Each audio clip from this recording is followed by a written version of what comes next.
Здравствуйте, дорогие друзья! Стоило мне написать в соцсети о том, что ребята, которые сняли клип с требованием к Apple извиниться за то, что Apple в рекламе Apple Watch поставили россиянина, который назвал себя русским киборгом. Вот. Стоило мне написать только о том, что ребята удалили свой ролик, то есть ребята, имею в виду те, кто снимали это бывшие защитники Донецкого аэропорта, как я увидел передачу. Уже после удаления их ролика с YouTube я увидел передачу на телеканале «Прямой». Это удалили ролик и вот передача. Є там російський ведучий Дмитро Ігнатов, і у ролику він представився як російський кіборг. От так. Представился он как российский киборг. И что с того? Чому такий резонанс? Тому що в Україні кіборгами називають захисників Донецького аеропорту.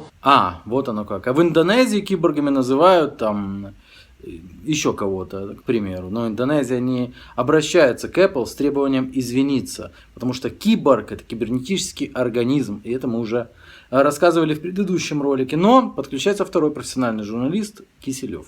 Некий россиянин Дмитрий Игнатов, тот, чьи слова так возмутили украинских воинов, пересмотрел ответ от украинских киборгов и говорит, он вне политики. Ну, мерзавец, вне политики. В общем, Игнатов начал объяснять, что он на самом деле вне политики, он не при делах. Не вкладывал провокационного содержания в свою фразу «я российский киборг», а сказал только так, потому что киборгами считают людей, которые используют бионические протезы. Ну, ни один Игнатов считает киборгами людей, которые используют бионические протезы. Но вот тут вот ведущая Светлана Орловская. И она начинает зачитывать возмущение соцсетей. А возмущающиеся в соцсетях говорят, надо отказываться вообще от Apple, а объявим бойкот. Коли дивишся таку рекламу, як оце зробив щойно Apple, розумієш, що світ дуже легка здобич для кремлівських спотворювачів реальності, цих майстрів гібриду. Кремлевские исказители реальности. Apple обращается к россиянину и дает ему сценарий. Россиянин зачитывает, Apple снимает ролик, в котором нет ничего вообще. Кроме слова «российский киборг», кроме словосочетания «российский киборг», которое возмущает. Бойкот! І як мало ми робимо, аби протидіяти цій заразі. Продаю свій Apple iPad і вас запрошую. Так ты не продавай Apple, а выброси его в окошко. Что это за бойкот «продаю Apple»? Разбей его публично. Ви вважаєте, і це, мабуть, буде таке принципове питання, що більше словом кіборг ніхто не може користуватися? Тобто... Самое мерзкое в этом всем, что я вот смотрю на Гонопольского, и я понимаю, что он понимает абсурдность этой ситуации, но он боится задать вопрос прямо. Он так аккуратненько, потому что там присутствуют эти воины, и он им задает вопрос, что, видите, больше никто не может называться киборгом. Ну, будь ласка, Володимир. Мабуть, в першу чергу, сказати так, щоб нікого більш не називали кіборгами, це, я вважаю, буде Тобто Сказать, чтобы никого больше не называли киборгами, это будет цинично. Подобрал определение. Смутило больше всего что? Что он себя назвал? Или... Справа в тому, що вони самі нас так прозвали. Так. Ми собі цього... Они это сепаратисты. Нас прозвали киборгами. И? Так, Володя, вам бы чего хотелось? Чого б нам хотілося? Я навіть не знаю, як його правильно це все сказати.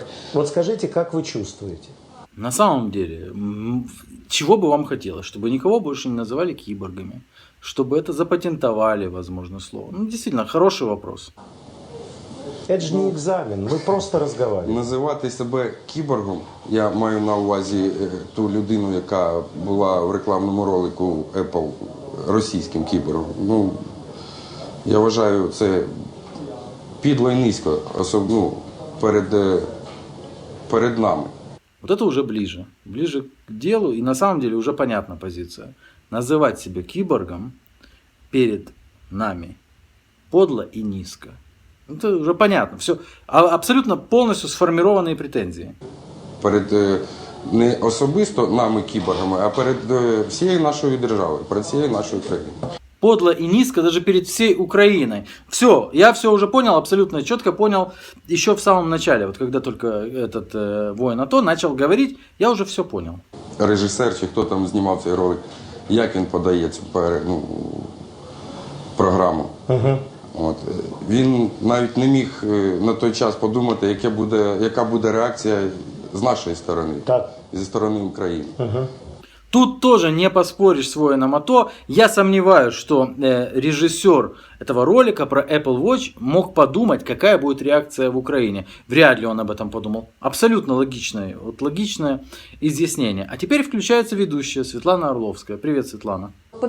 У мене таке враження, що це робиться свідомо. Да? Я зараз спробую обґрунтувати свою думку. Адже це російський солдат, так само як воював. От він каже, що я просто имею в виду. Ну вот, молодец, Светлана. Она считает, что это делается намеренно, потому что этот российский солдат, вот он тоже воевал. Угу. Що назвався кіборгом не поэтому. А він прекрасно усвідомлює, тому що він так само, він там воював. Да? Вот видите, он там тоже воевал, ну, то есть понятно, где там, да, и, конечно же, он понимал, осознавал, молодец, Светлана, очень, очень правильно, грамотно. А він отримав цей протез, і він знає, що таке український кіборг. Тобто, хочуть показати, що вони так само є кіборгами, вони теж воювали. Це от така от іде. Хочет показать, ну, а, конечно же, Apple надиктовали россияне, прямо из Кремля надиктовали, что ему говорить там, этому россиянину, что они тоже воевали, они тоже вот киборги, ну, потому что он же там воевал. Молодець, молодець. І насамперед мене обурило Це те, російська що... пропаганда, мене дуже обурило... така цинічна. Да, в самую точку, Светлана, это российская пропаганда, очень циничная, не то, что настоящие средства массовой информации, циничная пропаганда. Те, що Apple сняла саме російського кіборга. И...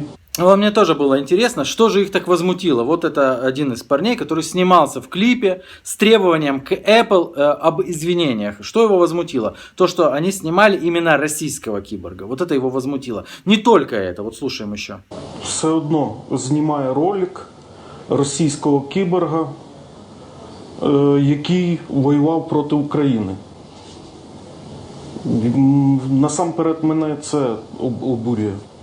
Вот, мы теперь узнали, что возмутило человека, почему, что сподвигло его на то, чтобы он снялся в этом ролике с требованием к Apple извиниться. Потому что Apple сняли человека, который воевал против Украины. Все четко, по полочкам. От. Можна було там якогось другого зняти в цьому ролику. Навіщо знімати військового, який воював проти України? Вот основная вообще причина возмущения. Ребят просто возмутило, и их можно понять, да, что Apple снял вот именно военного, который воевал против Украины. Кошмар.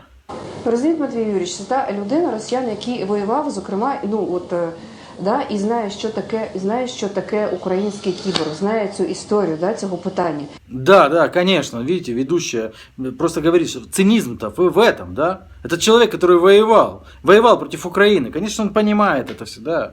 І якщо так от припускати, що знає, що цю історію, ну, тобто він розуміє і знає, що таке український кіборг, і він все одно називається російським кіборгом.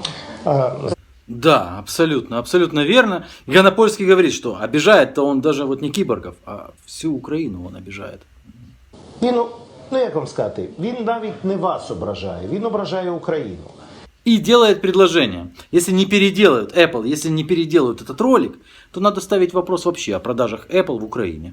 А от якщо вони не перероблять цей ролик, то це вже, мабуть, буде розмова про те, чи має існувати і як має продаватися тут продукция компании Apple. Я раскрою секрет для Матвея Ганапольского, профессионального журналиста, который выступает на профессиональном канале, и никто его не прерывает, что Apple не имеет представительства в Украине официального, им Украина мало интересна. Иначе, а если бы им было это интересно, они бы давно зашли.